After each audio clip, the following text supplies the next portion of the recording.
രാഹുൽ മാങ്കൂട്ടത്തിൽ ലൈംഗിക വൈകൃതയോടെ എൻ്റെ അടുത്ത് സംസാരിച്ച് ചാറ്റ് ചെയ്തതാണ് എനിക്കുള്ള ആക്ഷേപം. ബാംഗ്ലൂരോ അല്ലെങ്കിൽ ഹൈദരാബാദോ വരാൻ ആവശ്യപ്പെടുകയും അവിടെ നിന്ന് എന്നെ റേപ്പ് ചെയ്യണം എന്നാണ് അയാൾ പറഞ്ഞിരിക്കുന്നത്. ലൈംഗിക വൈകൃതം നിറഞ്ഞ മെസ്സേജുകളാണ് എനിക്കുണ്ടായിട്ടുള്ളത്. അത്രയും വൃത്തികെട്ട രീതിയിൽ റേപ്പ് ചെയ്യണമെന്ന് ആലോചിച്ചൊക്കെ ഒരാൾക്ക് ഒരു സ്ത്രീയുടെ മുഖത്ത് നോക്കിയിട്ട് നിന്നെ എനിക്ക് റേപ്പ് ചെയ്യണം പോലെ ചെയ്യണമെന്നൊക്കെ പബ്ലിക്കായിട്ട് അത്രയും ധൈര്യം അയാൾ കാണിച്ചുള്ളതെന്നാണ്. നിയമപരമായ വശങ്ങൾ ഞാൻ നിയമസാധ്യതകൾ തേടിയിട്ട് ബാക്കി നിയമപരമായിട്ട് മുന്നോട്ട് പോകും. അടുത്ത നല്ല സുഹൃത്തുക്കളോട് ഞാൻ ഇത്തരം കാര്യങ്ങൾ ഷെയർ ചെയ്തിട്ടുണ്ട്.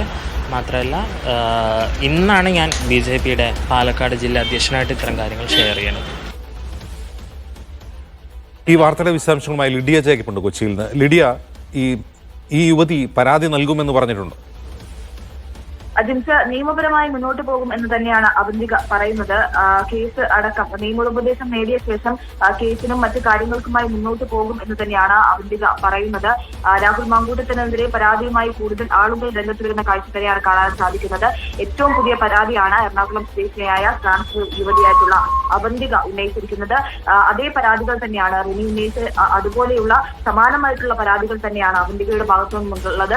രാഹുൽ അശ്ലീല മെസ്സേജുകൾ അയച്ചിട്ടുണ്ട് എന്നുള്ളതാണ്. 3 വർഷമായി രാഹുലിന്റെ പരിചയമുണ്ട്. ഒരു പരിപാടിയിലാണ് രാഹുലിനെ ആദ്യമായി പരിചയപ്പെടുന്നത്. പിന്നീട് 3 വർഷത്തോളം മെസ്സേജുകളും കാര്യങ്ങളും ഒക്കെ അയക്കുന്നുണ്ടായിരുന്നു. രാഹുൽ വളരെയധികം അശ്ലീലം നിറഞ്ഞ മെസ്സേജുകളായിരുന്നു തനിക്ക് അയച്ചുകൊണ്ടിരുന്നത്. പ്രത്യേകിച്ചും ലൈംഗിക വൈകൃതമുള്ള ആളെ പോലെയാണ് സംസാരിച്ചത്. അത്തരത്തിലുള്ള മെസ്സേജുകൾ തനിക്ക് അയക്കുകയും ചെയ്തു.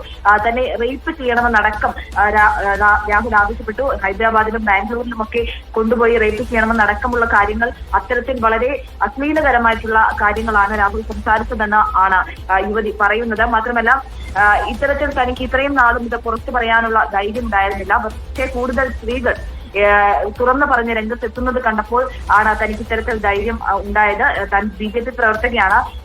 BJPയുടെ പാലക്കാട് ജില്ലാ അധ്യക്ഷനുമായി സംസാരിച്ചിരുന്നു. അത്തരത്തിൽ പാലക്കാട് ജില്ലാ അധ്യക്ഷന്റെ നിർദ്ദേശപ്രകാരമാണ് ഇപ്പോൾ ഇത്തരത്തിലൊരു തുറന്നു പറച്ചിലേക്ക് താൻ വന്നത്. നിയമപരമായി തന്നെ ഇതിനെ നേരിടും. മാത്രമല്ല, ഈ ഒരു ആരോപണം ഉന്നയിച്ചതിനു ശേഷം, റിനി ഇങ്ങനെ ഒരു ആരോപണവുമായി രംഗത്തെത്തിയതിനു ശേഷം ഇന്ന് രാവിലെ മുതൽ രാഹുൽ തന്നെ ബന്ധപ്പെടാൻ ശ്രമിക്കുന്നുണ്ടായിരുന്നു.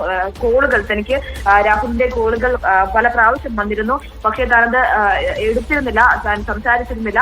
പക്ഷേ ഇത്തരത്തിലുള്ള കാര്യങ്ങൾ തുറന്നു പറയരുത് എന്ന് പറയാനായിരിക്കും രാഹുൽ വിളിച്ചതെന്നടക്കമുള്ള കാര്യങ്ങളാണ് അവന്തിക പറയുന്നത്. സുഹൃത്തുക്കളോട് താൻ ഇതിനെക്കുറിച്ച് മുൻപ് സൂചിപ്പിക്കുക കൂടി ചെയ്തിരുന്നു, മറ്റാളുകളോട് കൂടി പറഞ്ഞിരുന്നു എന്നുകൂടി അവന്തിക പറയുന്നുണ്ട്. എന്തായാലും നിയമപരമായി മുന്നോട്ട് പോകാൻ തന്നെയാണ് അവന്തികയുടെ തീരുമാനം എന്നാണ് പറയുന്നത്.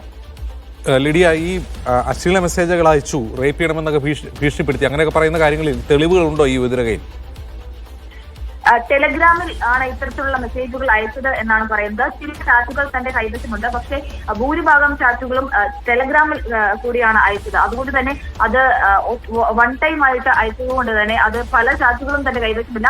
പക്ഷേ ചില ചാറ്റുകൾ, ഇതുമായി ബന്ധപ്പെട്ട ചില ചാറ്റുകൾ തന്റെ കയ്യിലുണ്ട് എന്നാണ് ട്രാൻസ്ഫർ പറയുന്നത്. മാത്രമല്ല, ഇന്ന് രാഹുൽ വിളിച്ചതിന്റെ, തന്നെ ബന്ധപ്പെട്ടതിന്റെ കോണ്ടാക്ടുകൾ അല്ലെങ്കിൽ തന്നെ കോണ്ടാക്ട് ചെയ്യാൻ ശ്രമിച്ചതിന്റെ സ്ക്രീൻഷോട്ടുകൾ അടക്കം തന്റെ കൈവശമുണ്ട്. അത് താൻ നിയമപരമായി പോകുമ്പോൾ അത് ഹാജരാക്കുമെന്നതടക്കമുള്ള കാര്യങ്ങളാണ് യുവതി പറയുന്നത്. ലിഡിയ, നേരത്തെ പുറത്തു വന്ന ഒരു വാട്സപ്പ് സന്ദേശമല്ല, ഒരു ശബ്ദ സന്ദേശത്തിൽ നീ ടെലഗ്രാമിലേക്ക് വരുമെന്ന് പറയുന്നുണ്ട്. ഈ ടെലഗ്രാമിലൂടെ കമ്മ്യൂണിക്കേറ്റ് ചെയ്യുന്നതിന്റെ ലക്ഷ്യം എന്തായിരുന്നു?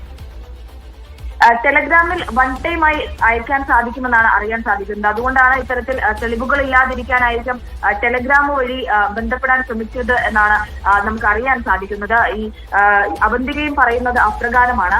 ഈ ടെലഗ്രാമിൽ വൺ ടൈമായി അയച്ച് അത് ഇത്ര മണിക്കൂറിന് ശേഷം അല്ലെങ്കിൽ ഇത്ര മിനിറ്റുകൾക്ക് ശേഷം അത് ഡിലീറ്റ് ആയി പോകും. ചാറ്റുകൾ പലതും ഡിലീറ്റ് ആയി പോകും. അങ്ങനെ ഒരു ഓപ്ഷൻ കൂടിയുണ്ട്. ആ ഒരു സാഹചര്യത്തിൽ തെളിവുകൾ നശിപ്പിക്കാനായിരിക്കാം ഇത്തരത്തിൽ ടെലഗ്രാം വഴി മെസ്സേജ് അയച്ചത് എന്നാണ് പറയുന്നത്. മുൻപ് സൂചിപ്പിച്ചതുപോലെ ഒരു സംഭാഷണത്തിലും അത്തരത്തിൽ ടെലഗ്രാമിൽ മെസ്സേജ് അയക്കാൻ ആവശ്യപ്പെടുന്നുണ്ട്. ടെലഗ്രാമിലേക്ക് വാ എന്ന് പറയുന്നുണ്ട്. അത് തെളിവുകൾ നശിപ്പിക്കാനായിരിക്കുമെന്നാണ് അവന്തിക അടക്കം പറയുന്നത്. അതുകൊണ്ട് തന്നെ കൃത്യമായിട്ടുള്ള മൊത്തം ചാറ്റുകൾ തന്റെ കൈവശമില്ല എന്ന് അവന്തിക പറയുന്നുണ്ട്.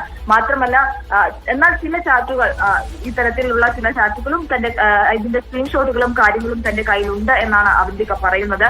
മാത്രമല്ല ഇന്ന് രാഹുൽ തന്നെ ബന്ധപ്പെടാൻ ശ്രമിച്ചതിന്റെ സ്ക്രീൻഷോട്ടുകൾ, തന്നെ പല പ്രാവശ്യം വിളിച്ചതിന്റെ സ്ക്രീൻഷോട്ടുകൾ അടക്കം ഇന്ന് രാവിലെ മുതൽ, അതായത് ഇന്നത്തെ വാർത്താ സമ്മേളനത്തിന് മുൻപടക്കം വിളിച്ച സ്ക്രീൻഷോട്ടുകൾ, അതിന്റെ കോൺടാക്ട് ചെയ്യാൻ ബന്ധപ്പെടാൻ ശ്രമിച്ചതിന്റെ സ്ക്രീൻഷോട്ടുകൾ തന്റെ കൈവശമുണ്ട്. അത് താൻ പോലീസിലടക്കം ഹാജരാക്കും. നിയമോപദേശം തേടിയ ശേഷം നിയമപരമായി തന്നെ മുന്നോട്ട് പോകാനാണ് താൻ തീരുമാനിച്ചിരിക്കുന്നത് എന്നാണ് അവന്തിക പറയുന്നത്. ശരി ലിഡിയ.